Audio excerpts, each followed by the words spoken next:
Hola, ¿qué tal? Hoy voy a hablar sobre los plexos, que son 4: el plexo cervical, el plexo braquial, plexo lumbar y el plexo sacro. Vamos a comenzar con el plexo cervical. Este va a contar con nervios superficiales que se van a agrupar en el tercio medio del borde posterior del músculo esternocleidomastoideo y va a contar con diversos nervios, los cuales son el nervio cervical transverso. Este nervio se va a originar en el ramo anterior del tercer nervio cervical. El nervio auricular mayor nace del ramo comunicante entre el tercer y segundo nervio cervical. El nervio occipital menor se va a originar del arco entre el segundo y el tercer nervio cervical. Vamos a continuar con el nervio supraclavicular lateral. Este nace del cuarto nervio cervical y asimismo se dirige lateralmente. De igual manera va a tener ramos, que va a ser el ramo ascendente, ramos mediales, ramos laterales, el asta cervical y el nervio frénico. El plexo braquial va a estar localizado en la región cervical lateral, pasando entre los músculos escaleno anterior y medio. Este plexo se va a caracterizar por entrelazamiento que forman, antes de su distribución periférica, los ramos anteriores, los 4 nervios cervicales que van desde C4 y C8 y el primer nervio torácico. El ramo anterior de C5, después de recibir un ramo comunicante de C4, se une al ramo anterior de C6 para formar el tronco superior.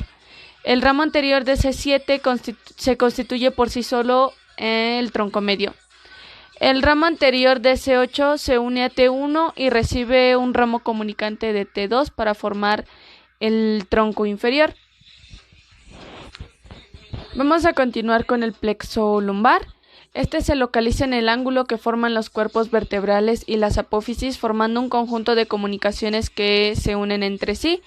Antes de su distribución periférica a los ramos anteriores de los 3 primeros nervios lumbares, este plexo se va a encargar de la inervación sensitiva y motora y la vasomotora a la zona del tronco y los miembros inferiores, L1 se va a comunicar arriba con T12 y abajo con L2 y estos va a dar 2 ramos terminales.